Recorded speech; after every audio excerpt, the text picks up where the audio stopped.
नमस्कार दोस्तों। एक समय की बात है, राहुल नाम का एक लड़का एक गांव में रहता था। राहुल अपने क्रोधी स्वभाव और चंचल मन के कारण गांव भर में प्रसिद्ध था। उसका मन हर समस्या विचारों से भरा रहता था। सोचो कि उसके विचारों के तूफान ने अपने मन की एकदम शांत कर दिया था। उसके जीवन से शांति मानो खो गई और हमेशा अपनी ही प्रार्थनाओं में खोया रहता था और अधिक तस्वीरें जीवन जी रही थी। उनके अशांत मन और क्रोध के कारण उनके अपने परिवार के सदस्य और गाँव वालों से भी संबंध अच्छे नहीं थे, जिससे उसे और भी अधिक अकेला और बेरोजगार महसूस हुआ। वह अधिक मानसिक तनाव की स्थिति में एक बार की बात है, राहुल अपने गांव की सड़कों पर घूम रहा था। इस दौरान उनके संध्या में एक बौद्ध भिक्षु से हुई जो एक पेड़ की छाया के नीचे ध्यान में बैठे थे। बौद्ध भिक्षु के चेहरे से निर्मल शांति का आवाज झलक रही थी। इस शांति में राहुल बौद्ध भिक्षु की ओर आकर्षित हुए। जब राहुल बौद्ध भिक्षु के करीब आए तो उनके आसपास एक सकारात्मक ऊर्जा का पता चला। भारत को पता चला कि यह शांति और सकारात्मक ऊर्जा का स्रोत कहीं नहीं है और भी यह बौद्ध भिक्षु के अंदर ही है। इसलिए वह अपने ऑफिस के आउटलेट पर बैठकर इंतजार करने लगा। कुछ देर बाद जब बौद्ध भिक्षु की आंख खुली तो वह एक युवा लड़के को सामने देखा जो बहुत तनावग्रस्त और नकारात्मक भावनाओं से भरा हुआ लग रहा था। राहुल ने बौद्ध भिक्षु की ओर से उदार व्यवहार देख और बहुत से अनुयायियों से कहा, मालिक, मेरा मन बहुत अशांत है और मेरे मन के विचार मुझे खाए जा रहे हैं।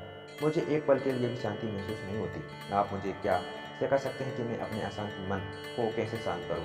बौद्ध भिक्षु ने राहुल को वृद्ध दृष्टि से देखा और कहा, मेरा प्रिय बच्चा, मैं सम्राट एक कहानी सुनाना चाहता हूँ। इस कहानी में मानसिक शांति और खुशी के रहस्य छिपे हुए हैं। आपकी कहानी जापानी में क्या है? राहुल ने सिर हिलाया और पूरी एकांत से कहानी सुनने को तैयार हो गया। उनकी इनसाइड स्टोरी चरम पर थी। वो कहानी सुनने को बेताब थे। बहुत समय पहले की बात है। एक नगर में शक्ति नाम का एक आदमी रहता था। शांति अत्यंत महत्वाकांक्षी व्यक्ति थे और उन्हें हर काम में लोगों से मदद की जरूरत थी। यदि उसे किसी से असफलता और बुरा संदेश मिलता है तो वह गहरी चिंता और तनाव में चला गया। उनका मानना था कि सफलता और भौतिक शक्तियां परमानंद मांगती है, लेकिन उसने सफलता और प्रशंसा के पीछे जो भाग लिया, ये केवल मानसिक तनाव में डूब गया। लेकिन अचानक शक्ति का सामना उस समय के परिचित बौद्ध भिक्षु हो गया, जिसका नाम महाकौशल था। महाकौशल अपने शिष्यों को ध्यान में शिक्षा देते थे और वे स्वयं एक बहुत ही ध्यान मार्ग और अचेतन व्यक्ति थे। महाकौशल की अद्भुत एकांतता और से प्रभावित शक्ति ने अपने भटकते मन को शांत करने का उपाय खोजा।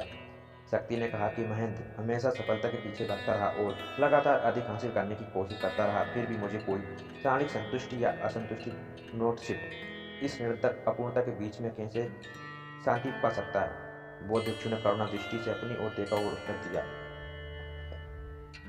आपका मन एक अशांत नदी की तरह है जो हमेशा बहती रहती है। आप कभी भी शांति नहीं रह सकते। इसलिए इस शांत मन को शांत करने के लिए आपको अपने विचारों को बिना किसी क्षत्रिय को देने की कला सीखनी होगी। शक्ति को आचार्य हुआ और उसने पूछा कि मैं अपनी राय कैसे दूं? आखिरकार मैं भी अपनी शपथ और महत्वाकांक्षाओं से बंधा हुआ हूँ। इससे बौद्ध भिक्षु को आचार्य हुआ। बौद्ध भिक्षु ने कहा, कल्पना कीजिए कि आपके हाथ में पानी का एक गिलास है। अब आप इसे सबसे अधिक देर तक खाएं तो यह स्वच्छंद ही भरी होगा, और अगर आप इसे काफ़ी देर तक छोड़ चुके हैं तो आपके हाथों में दर्द रहा है। लेकिन अगर आप पकड़कर सुधर कर छोड़ देते हैं तो आपका लोड खत्म हो जाएगा। राहुल ने पूरी कहानी और उनका संदेश ध्यानपूर्वक सुना। उस समय आया कि उसकी राय और विरासत से उसका भरा पड़ता है और भी इनसाइट लोगों को पैदा करता है। अब राहुल को कहानी का अंत सुनने की उत्सुकता से इंतजार था। एक बौद्ध भिक्षु की बात तर्क शक्ति में त्यागने का अभ्यास शुरू कर दिया। वह बिना किसी पूर्व निर्णय के अपने विचारों और भावनाओं से मिले और देखो। अब उसने विचारों को स्पेस सोस्ट बंद कर दिया। विचार थे और आप चले गए थे।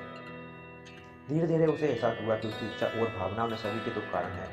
जैसे जैसे शक्ति ध्यान में गहरे उतरते गए, उन्होंने पाया कि वर्तमान में जीना ही आंतरिक शांति एकमात्र स्रोत है। वह खुद वर्तमान में अपने मन को निरंतर बातचीत से स्थापित हो सकती थी। धीरे धीरे धीरे शक्ति का मन एक शांत झील की तरह होता जाता है जो बाहरी दुनिया को अपने अंदर समेट लेता है। उन्होंने जीवन की सहायता से संतोष को अधिक महत्व दिया और भौतिक संपत्ति के प्रति अपना समर्पण छोड़ दिया। जैसे ही शक्ति में ऐसे बदलाव की खबर लोगों के बीच फोटो पड़ी तो दूर दूर लोग दिशा निर्देश लेने आते हैं। लोगों के विचारों को मुक्त करने की शिक्षा दी गई और उन्हें अपने अंदर कला शांति बहाली के लिए प्रेरित किया गया।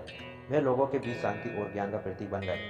शक्ति और साधु की कहानी समाप्त हो गई और महाकौशल बौद्ध भिक्षु कुछ देर के लिए चुप हो गए ताकि इस कहानी का अर्थ राहुल के मन में अच्छी तरह से बैठ जाए।